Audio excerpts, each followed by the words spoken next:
In this video, we'll explore decimal division. Our interpretations of division are the same in decimal division. One way to think about those is through the context of money. With measurement division, remember we're looking at how many groups there are. Or in the case of money, we're looking at how many items can we buy.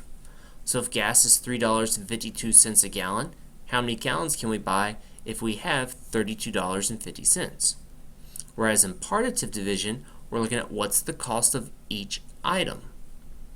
So if I have 3 4/10 pounds of bananas that I bought for $1.75, how much did I pay for each pound? Now, when I solve a decimal problem, I know that I'm going to shift my decimals on both the dividend and the divisor so that my divisor is a whole number. One way we can think about this is that we're multiplying both terms by the same power of 10. For example, if I have 8 4,659 10,000ths divided by 3 657 thousandths, I know that I shift my decimal 3 places so that my divisor becomes 3,657. Now, why do I shift it 3 places? It's because we're really multiplying both terms by power of 10. In this case, the power of 10 we're multiplying by is 1,000 because we want to shift it.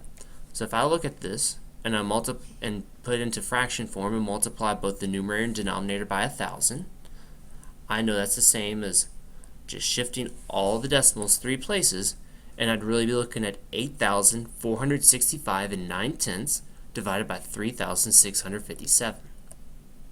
Another way I can look at it is to think about it in dollars and cents if I have only 2 decimal places. So consider if I had 8 47/100ths divided by 3 65/100ths. That's kind of like saying I have $8.47 divided by $3.65.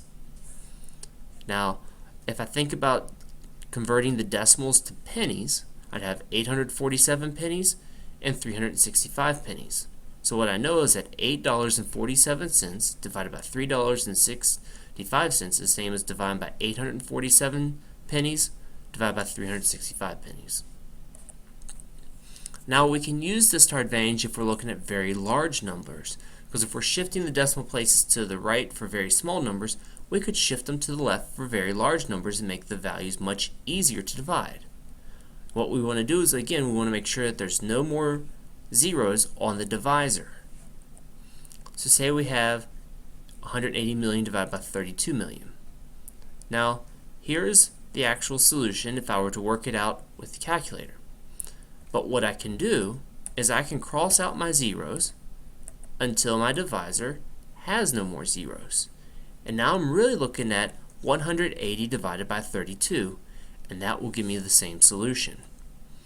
Now I also need to think about if I have different units, in this case millions and billions. I gotta think about how can I convert the billion so that it's millions. And what I know is that a billion is the same as 1,000 million. So 48 billion would be 48,000 million. And if I look, 48,000 divided by 5 gives me 9,600. And if I actually worked it out similar to this method, I can cross out my zeros until I'm left with 5, and if I look, I'm left with 48,000. So again, 48,000 divided by 5.